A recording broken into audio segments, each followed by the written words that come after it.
students. I hope you all are doing good. And today I'm here with another video on electric current and its effects. Before starting, I would like to ask you two questions. What do you understand when somebody says you electricity? And do you know what actually electricity is? You all have seen as soon as you press the switch of a bulb on, it starts glowing.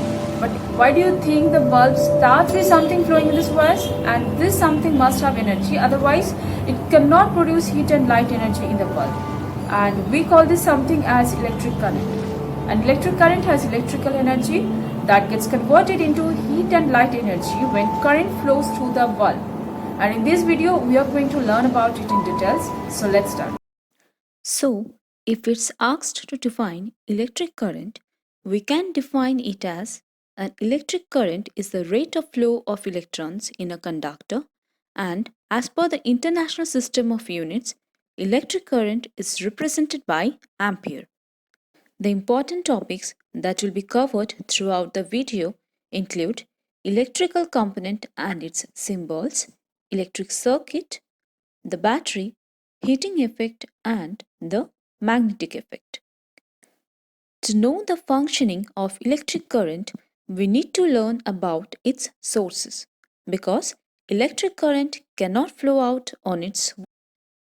There must be some conducting materials between the terminals of the cell through which this current can flow. The conducting path through which the current can flow consists of wires, bulb, switch, etc.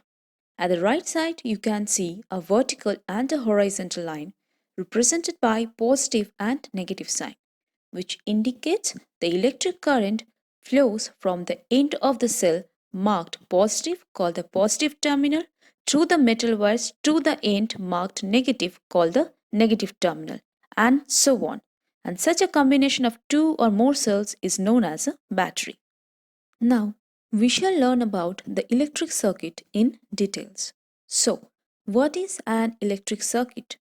Well, the arrangement where an electric current flows in a conductor when it is connected to a source of electric current is known as an electric circuit.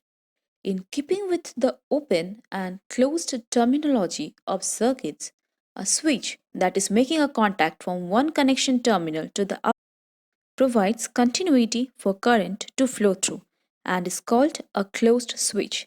Conversely, a switch that is breaking continuity won't allow current to pass through is called an open switch. So, basically, you need a closed path or closed circuit to get electric current to flow. Open circuits are often created by design. For instance, a simple light switch opens and closes a circuit that connects a light to a power source. When you build a circuit, it's a good idea to disconnect the battery or other power source when the circuit is not in use. Technically, that's creating an open circuit. A flashlight that is off is an open circuit. In the flashlight shown here, the flat black button in the left controls the switch inside. The switch is nothing more than two flexible pieces of metal in close proximity to each other, with the black button slide all the way to the right. The switch is in an open position and the flashlight is off. Turning the flashlight on by sliding the black button to the left pushes the two pieces of metal together or closes the switch and completes the circuit so that current can flow through them. Effects of electric current. Electric current has energy called electrical energy. Electric current can light up electric bulbs, run a fan, and produce heat to keep us warm and to cook food. It can be used in a variety of other ways at home or in industry. In fact, electrical energy is the most versatile form of energy available to us. The electric current it produces three types of effects: heating effect, chemical effect, and magnetic effect. The first effect that comes is heating effect. Before we discuss the heating effect of electric current, we should know the meaning of the term electrical resistance. The degree to which a material opposes the passage of current through itself is called its resistance. Now, let's come to the topic heating and lighting effect and get to know it in details. Whenever an electric current flows through a conductor, some of it gets converted into heat energy. For instance, you can make an electric circuit keeping the switch in the off position. Touch the bulb to see how warm it is. Now, press the switch to the on position and touch the bulb after few seconds. What do you find? Has the bulb become warmer? And why do you think the bulb became warmer? Well, it shows that when a current flows in a wire, some of the electrical energy gets converted to heat energy. This is the heating effect of electric current. The greater the resistance offered by the wire to the flow of current, the greater would be the heat generated.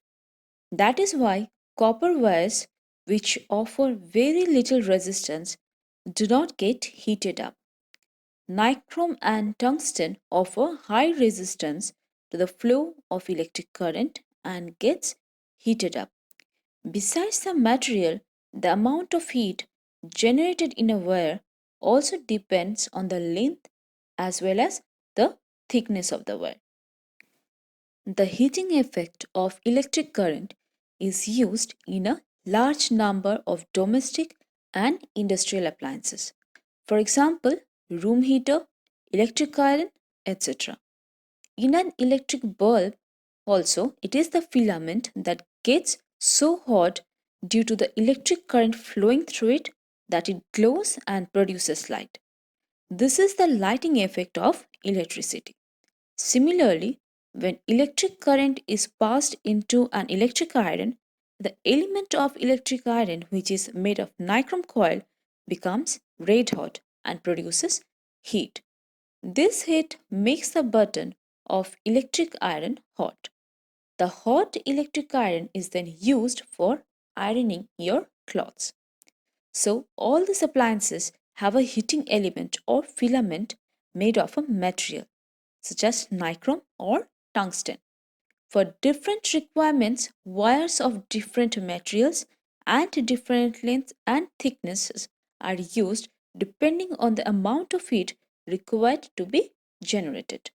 As already discussed before, electric bulb has a very thin filament of tungsten metal and the filament has a high resistance. When electric current passes through this very thin high resistance filament, heat is produced in it. This enormous heat produced in the connecting wires of copper is almost negligible. The production of heat is not desirable because it leads to the wastage of electricity. So, the filament type electric bulbs are not power sufficient, and this wastage of electricity can be reduced by using CFL, that is compact fluorescent lamps, in place of filament type electric bulbs.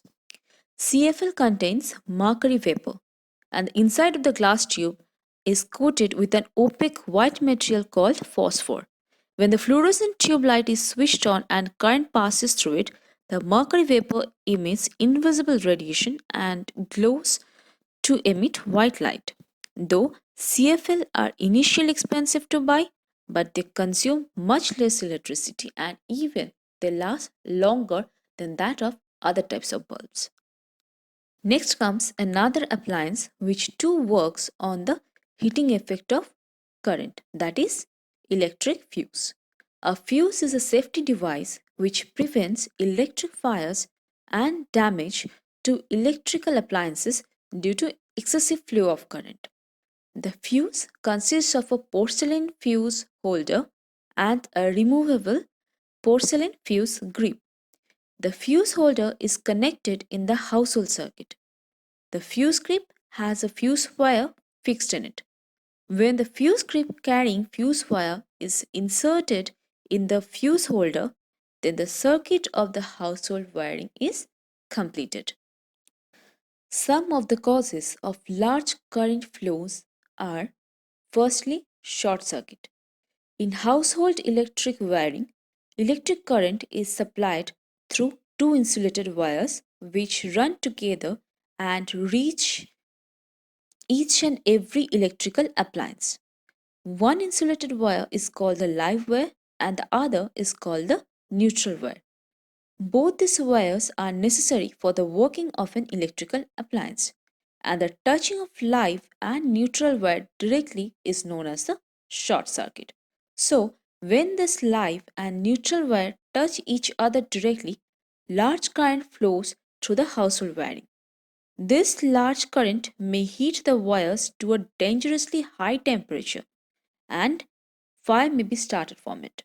So, we should never use such an electrical appliance having connecting cable with torn insulator, and such connecting cables should be replaced immediately.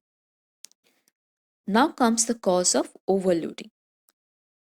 When too many electrical appliances are connected to a single socket, they draw an extremely large current from the household circuit.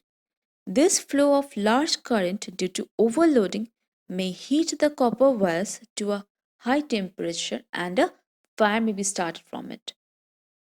So, a fuse consists of a short length of thin tin plated copper wire having low melting point. When the current in a household circuit suddenly increases too much, then the thin fuse wire gets heated too much, melts and breaks the circuit. When the fuse wire breaks, electricity supply in the household wiring automatically cut off before any damage can be done to the rest of wiring or to the electrical appliances being used. The fuses used in individual electrical appliances are called cartridge fuses. So, we should always use proper fuses which have been specified for particular applications. MCB stands for Miniature Circuit Breaker and it works on the magnetic effect of current. MCB is a switching device which automatically turns off when current exceeds a safe limit. Another effect shown by the electric current is magnetic effect. Here you can see an image where a compass is placed or fixed with the battery and then a bulb is lighted up. So let's know the working principle behind it, that how it works. Here a compass is placed on a table. As you are aware, it will point in the north-south direction. And now lay a copper wire beneath it. Connect the two ends of the wire to a battery through a switch. What do you notice when you put the switch on? Does the needle get deflected? Now switch off the current. Again something happens. That's what? So, here you will notice that the needle deflects when the current is switched on and stays in that position as long as the current flows in the wires. When the current is switched off, the needle comes back to its original north-south direction. So after performing this kind of activity, you reverse the direction of current by changing the electric cell connections. The magnetic needle will get deflected in the opposite direction. So if you increase the current flowing in the wire by connecting these two cells instead of one in the circuit, you will find that the angle of deflection it also increases. One of the most common example which is caused by magnetic effect can be seen in an electric bell. Electric bell is composed of two rods of cast iron. Coil is made around the iron rods. A metallic strip is placed parallel to the coils. The metallic strip is fitted with a hammer at one end. Another end of the strip is connected to the circuit. A gong is placed in a position so that it can be hit by the hammer. When the current flows in the circuit, the cast iron rods become electromagnet and attract the metallic strip. The metallic hammer then hits the gong because of that reason. Once the metallic strip is pulled towards the electromagnet, it gets disconnected from the point and there is a break in the circuit. A spring pulls the metallic strip back because no magnetism is left in the electromagnet. This cycle continues and the electric bell produces a kind of ringing sound. This concept map will help you to have a quick review of what we have learned in the entire video. That is, electric current, it flows in electric circuit, and electric circuit consists of a cell, switch, conducting wires and appliance. Whereas the effects of electric current are lightning effect, heating effect and the magnetic effect. Lighting effect can be seen in electric bulb. Heating effect can be seen in a room heater or the electric fuse, and whereas the magnetic effect can be seen in electric bell and in electromagnet. Hope you have got a brief idea about the chapter electric current and its effects. So here the tutorial video ends. Thank you.